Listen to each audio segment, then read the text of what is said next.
Dalam sejarah masih ingat betul ketika guru-guru kita, para ustadz mengajarkan kepada kita tentang perjuangan Nabi dalam jihad yang dilakukan oleh Nabi dan para sahabat.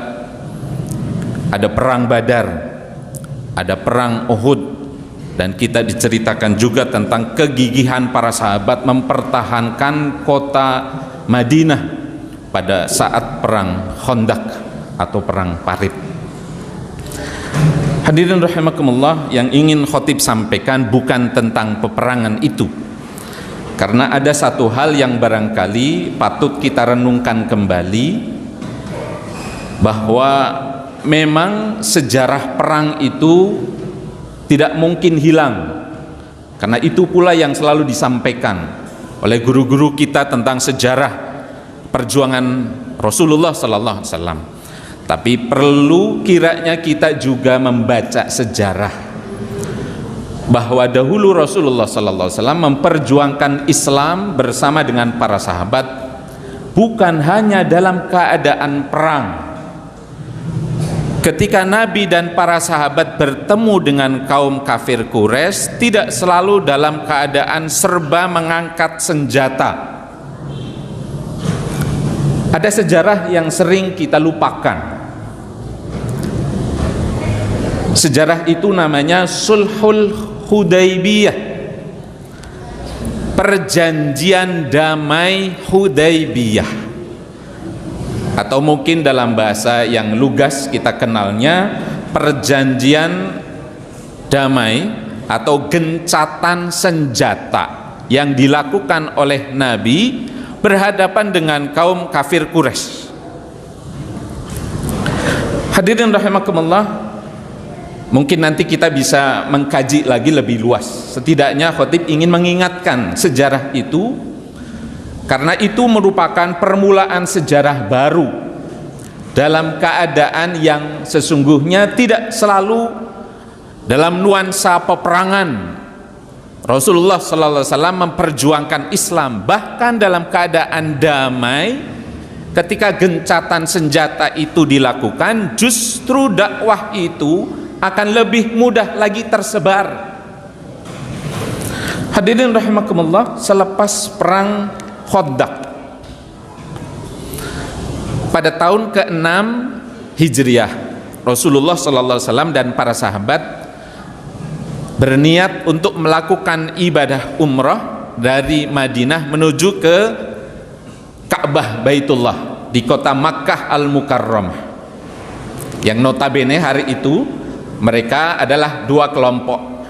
Madinah yang dihuni oleh para sahabat kaum Muhajirin dan Ansor, sementara Ka'bah Baitullah masih dikuasai sepenuhnya oleh orang-orang kafir Quraisy. Tercatat dalam sejarah disebutkan ada 1.400-an para sahabat yang mengikuti perjalanan Rasulullah untuk melakukan ibadah umrah ketika itu.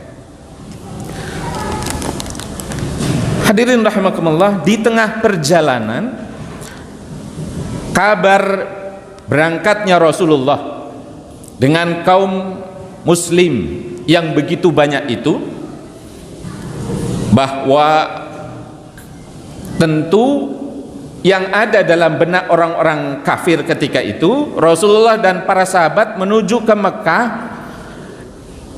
ingin melakukan kembali jihad fi sabilillah sebagaimana yang pernah dipertunjukkan oleh Rasulullah dan para sahabat ketika waktu-waktu sebelumnya.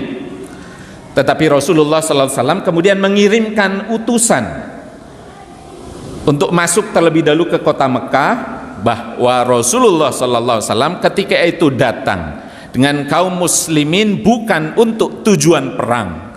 Kami hanya ingin melakukan ibadah umrah ke Baitullah, itu saja.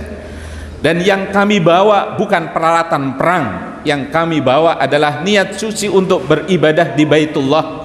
Dan kami membawa pula hewan-hewan kambing untuk dijadikan sebagai sembelihan nanti selepas kami melakukan ibadah umrah.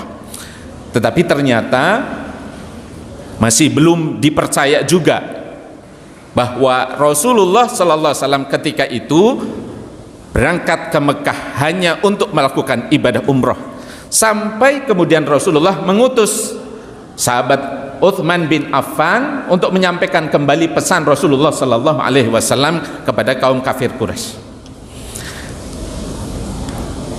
Sekian lama Uthman bin Affan radhiyallahu an tidak pulang kembali beserta dengan para sahabat yang ketika itu menunggu belum masuk kota Mekah. Dan kabar inilah yang kemudian membuat guncang para sahabat, karena ada isu yang terhembus bahwa Utsman bin Affan dibunuh oleh orang-orang kafir Quraisy. Lalu disinilah kemudian timbul semangat para sahabat untuk berjuang menegakkan Islam.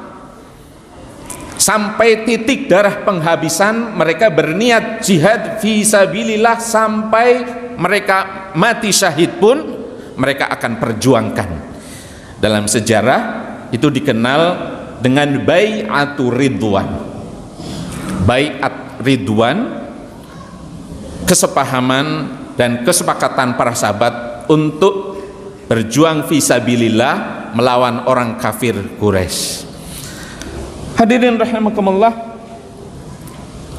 yang perlu kita kemudian pahami di sini, apa kemudian Rasulullah begitu para sahabat sudah bertekad untuk perang, lalu kemudian Rasulullah akan mengumandangkan kalimat jihad memerangi orang-orang kafir Quraisy di Mekah, dan ternyata ini yang tidak dilakukan oleh Rasulullah sallallahu alaihi wasallam, kendati para sahabat sudah dengan semangat juangnya. Rasulullah sallallahu alaihi wasallam kembali menegaskan tujuannya ke Mekah hanya untuk ibadah umrah, tidak ingin berjihad dengan peperangan demi peperangan yang sesungguhnya akan memakan banyak korban dari kedua belah pihak. Rasulullah sallallahu alaihi wasallam menginginkan damai. Rasulullah sallallahu alaihi wasallam tetap menginginkan terjadinya as-sulh, perjanjian damai yang bisa disepakati oleh kedua belah pihak. Inilah yang barangkali dalam sejarah kita lupa, bahwa Rasulullah sallallahu alaihi wasallam tetap dengan keinginan damai beliau yang kemudian diikuti oleh para sahabat dan kaum kafir Quraisy yang kemudian sama-sama menyepakati perjanjian damai Hudaybiyah. Hadirin rahimakumullah, memang tidak bisa disampaikan secara sekilas apa isi perjanjian Hudaybiyah, tetapi pada intinya bahwa Rasulullah sallallahu alaihi wasallam menghendaki damai sebagai solusi di mana semua pihak bisa bertindak dengan lebih arif dan bijaksana. Tidak selalu yang konfrontasi itu harus diakhiri dengan peperangan. Bahwa Rasulullah SAW menginginkan perdamaian walaupun mereka berhadapan antara kaum muslimin dan kafir Quraisy yang sama-sama sudah siap dengan hunusan senjatanya. Hadirin rahimakumullah, Rasulullah di tahun ke-6 Hijriah itu selepas menandatangani perjanjian Hudaybiyah tidak jadi melakukan ibadah umroh karena dilarang masuk ke kota Mekah untuk melakukan ibadah umroh, sehingga kemudian para sahabat pulang tidak jadi melakukan ibadah umroh. Dan mungkin di hati para sahabat masih banyak yang sampai dengan hatinya yang tidak puas dengan apa yang dilakukan oleh Rasulullah sallallahu alaihi wasallam. Tetapi dalam perjalanan dakwah Rasulullah sallallahu alaihi wasallam, sesungguhnya perjanjian Hudaybiyah inilah yang menjadikan para sahabat dan Rasulullah sallallahu alaihi wasallam lebih leluasa menyampaikan dakwah kepada siapapun yang mereka temui. Orang-orang dari Mekah bebas boleh masuk ke kota Madinah dalam keadaan damai, dan disitulah para sahabat dan Rasulullah bisa menyampaikan ajaran Islamnya dengan benar. Dan makin banyak pula orang-orang Mekah yang masuk ke dalam ajaran agama Islam. Dalam keadaan yang damai itu, banyak sekali orang-orang Madinah yang muslim masuk ke kota Mekah, dan dengan damai, tidak ada peperangan. Mereka bisa menemui saudara-saudaranya, wanita-wanita du'afa yang lemah, yang muslim, dan makin banyak orang masuk ajaran agama Islam. Inilah arti pentingnya sejarah baru yang disampaikan oleh Rasulullah sallallahu alaihi wasallam dan dalam perjanjian Hudaybiyah. Dan ini pada akhirnya akan membuahkan hasil yang amat cemerlang dalam kehidupan Nabi dan para sahabat, yaitu 2 tahun berikutnya.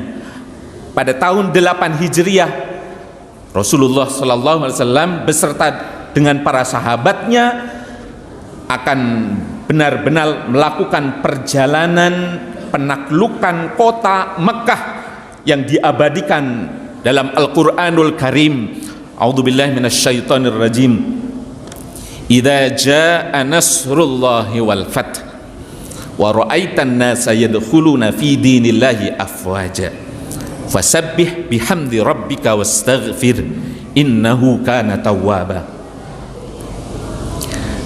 Jika telah datang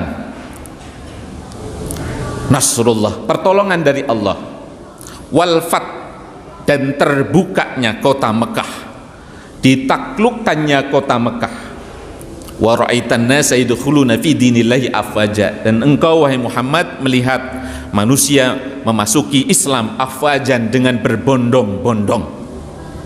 Hadirin rahimakumullah, kaum muslim memasuki kota Mekah, menaklukkan kota Mekah dalam keadaan damai, tanpa perang, tanpa ada setetes darah pun terkucur dari kaum musyrik di kota Mekah. Dan bahkan justru kemudian hampir semua penduduk kota Mekah masuk ke dalam ajaran agama Islam yang sesungguhnya dibawa oleh Rasulullah sallallahu alaihi wasallam dalam keadaan yang damai. Ketika kota Mekah itu ditaklukkan, Rasulullah sallallahu alaihi wasallam sama sekali tidak membalas dendam apa yang telah diperbuat oleh kaum musyrik sebelumnya. Rasulullah memaafkan semua orang yang dulu pernah memerangi, memusuhi, dan menginginkan kaum muslimin hancur ketika sudah datang pertolongan Allah dan terbukanya kota Mekah Al-Mukarramah. Hadirin rahimakumullah, sejarah ini secara singkat khotib sampaikan dengan harapan kita bisa belajar kembali bagaimana Rasulullah sallallahu alaihi wasallam dulu menyampaikan dakwah Islam. Memang ada sejarah kelam di mana para sahabat mau tidak mau harus mengangkat senjata, tetapi itu untuk melawan kaum kafir Quraisy dari Mekah yang sama-sama sudah mengangkat senjatanya. Tidak pernah Rasulullah sallallahu alaihi wasallam dendam secara pribadi. Ya. Nabi tidak selalu mengumandangkan perang, bahkan Rasulullah sallallahu alaihi wasallam memaafkan orang-orang Mekah seluruhnya ketika kaum muslimin sudah berhasil menaklukkan kota suci Mekah Al-Mukarramah. Mudah-mudahan bermanfaat khutbah singkat ini. Barakallahu li wa lakum fil Qur'anil Karim wa nafa'ani wa iyyakum bima fihi minal ayati wad dzikril hakim wa taqabbala minni wa minkum tilawatahu innahu huwal ghafurur rahim.